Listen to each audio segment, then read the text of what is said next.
Aujourd'hui, je vais faire une vidéo un peu plus en impro, plus de type vlog pour donner un peu des nouvelles de moi, de la chaîne qui a changé de nom. Et du coup, je vais commencer avec ça. Ma chaîne qui s'appelait anciennement Sottise, peut-être que c'est même encore marqué les deux, va bientôt plus du tout s'appeler comme ça et s'appeler Idéoscopie. Donc si jamais Sottise vous retrouverez, pour l'instant je vais garder visible la vidéo où j'explique pourquoi ce nom-là et comment, enfin voilà, comment j'ai commencé la chaîne. Là c'est une vidéo un peu plus de qu'est-ce que c'est cette chaîne aujourd'hui en fait.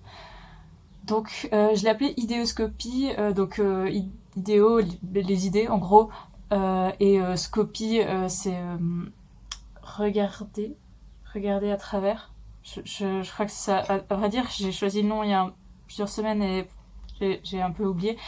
Euh, Notamment parce que je sais pas si j'en ai parlé ici, mais peut-être vous le savez pas encore, mais donc j'ai des aléas de mémoire un peu plus grands que d'habitude et du coup c'est des genres de choses que j'oublie plus que d'habitude.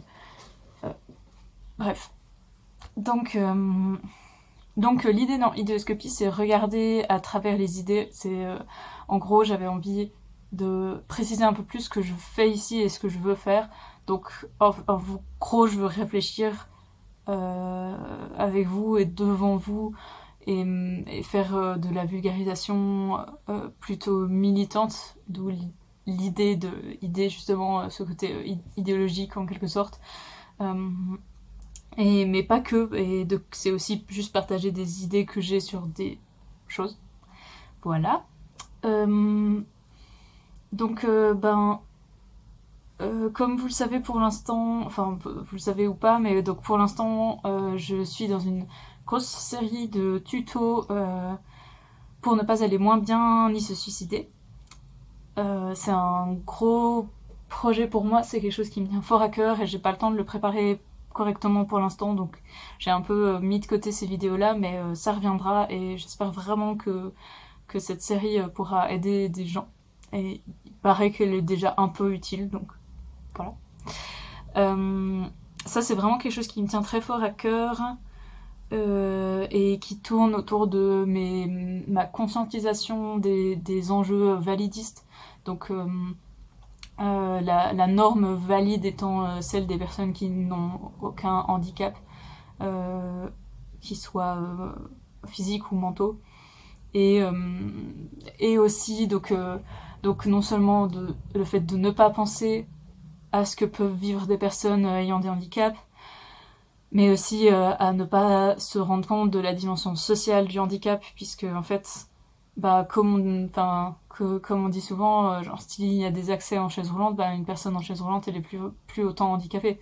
Donc finalement, euh, et ça marche, enfin globalement ça marche avec tout. Hein. S'il y avait moyen de faire de la langue des signes partout, une personne sourde serait vachement moins handicapée aussi. Si tout le monde, en fait, tout simplement, imaginons un contexte où en fait tout le monde signe,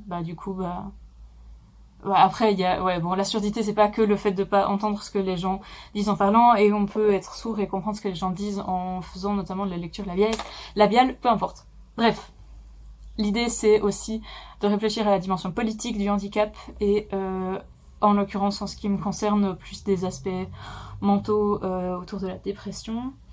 Euh, pour parler de moi, là j'ai eu des grosses périodes de stress à cause d'une tentative de bachelor à l'université en sciences sociales qui est super intéressant mais qui me prend trop d'énergie. Donc je suis en train de gérer ça et ça fait partie des mesures que je mets en place de ne pas tourner pour l'instant.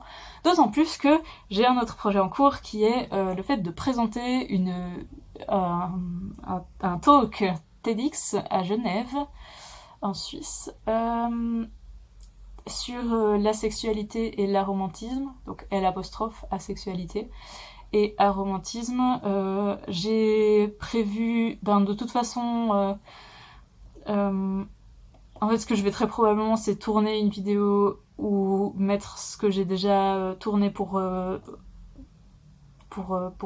présenter, poster ma candidature, qui a donc été acceptée.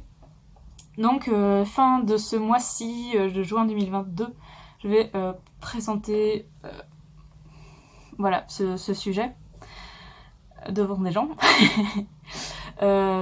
Et c'est vrai que ça me prend aussi beaucoup d'énergie, mais c'est aussi pour ça m'a aussi motivée à changer le nom de ma chaîne YouTube et de mon compte Instagram, puisque j'ai aussi un compte Instagram qui s'appelle Idéoscopie, qui est un peu moins public pour l'instant, mais voilà, qui est aussi moins politique, moins riche, je fais des trucs beaucoup plus légers, je maîtrise pas encore du tout le fait de faire vraiment des slides avec des explications, etc. Donc voilà, si vous voulez aller voir, pourquoi pas. Dans l'idée où je mettrais potentiellement cette vidéo comme présentation de ma chaîne pour remplacer celle qui commence à être bien vieille. Donc voilà, bonjour. C'est peut-être un peu tard, j'aurais peut-être dû faire ça au début. Mais bonjour, moi c'est Elio. Je parle de tout ce que j'ai dit que je parlais déjà, donc je ne vais pas le répéter. Je suis une personne non binaire, j'utilise actuellement le neutre ou le masculin, donc le pronom yel ou éventuellement il. Merci. Et je crois que j'ai dit ce que je voulais dire, et sinon je regarde et je verrai ce que je fais. À bientôt!